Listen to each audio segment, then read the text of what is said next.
بسم الله الرحمن الرحيم. يا أيها المدثر قم فأنذر وربك فكبر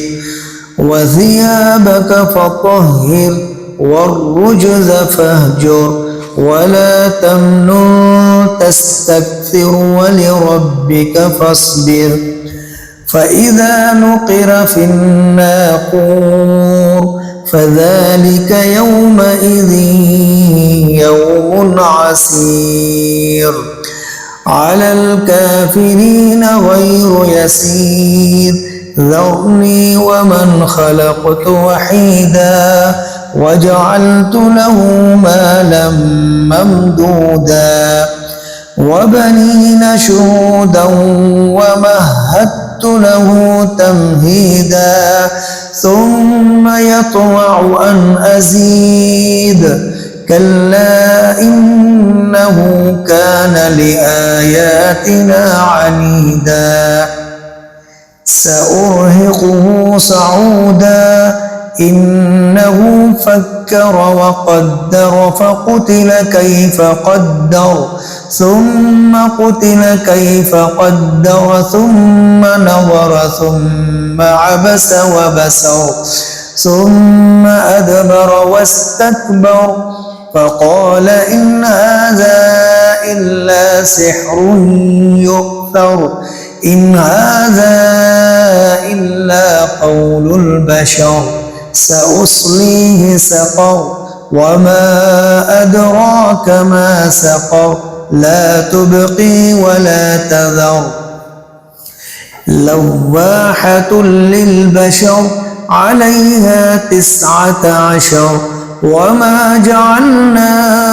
أصحاب النار إلا ملائكة وما جعلنا عدتهم إلا فتنة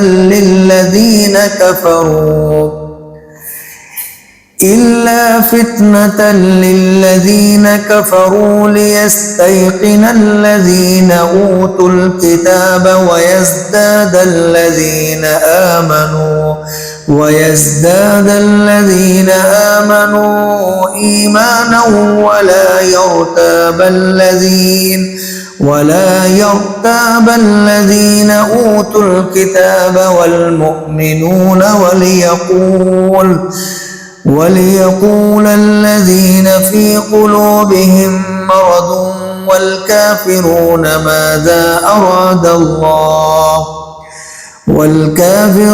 ماذا أراد الله بهذا مثلا كذلك يضل الله من يشاء ويهدي من يشاء وما يعلم جنود ربك إلا هو وما هي إلا ذكرى للبشر. كلا والقمر والليل إذ أدبر والصبح إذا أسفر إنها لإحدى الكبر نذيرا للبشر لمن شاء منكم أن يتقدم أو يتأخر كل نفس بما كسبت رهينة إلا أصحاب اليمين في جنات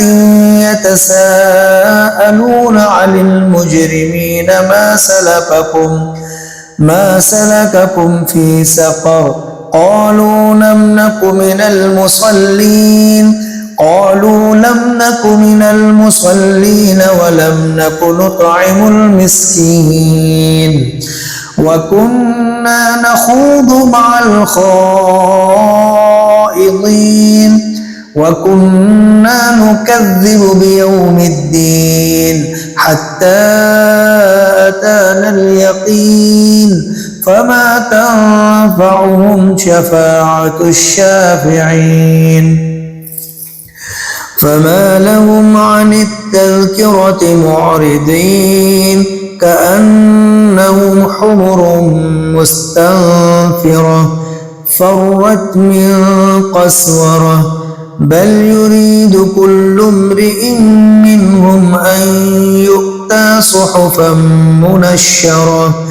كلا بل لا يخافون الآخرة كلا إنه تذكرة فمن شاء ذكره وما يذكرون إلا أن يشاء الله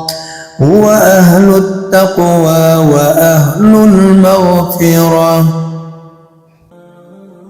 लर्न कुरान विद कारी अब्दुल जब्बार। दिलकश तिलावत और तजवीद के उसूलों के साथ कुरान मजीद को सीखने के लिए कारी अब्दुल जब्बार के ऑफिशियल यूट्यूब चैनल को सब्सक्राइब करें।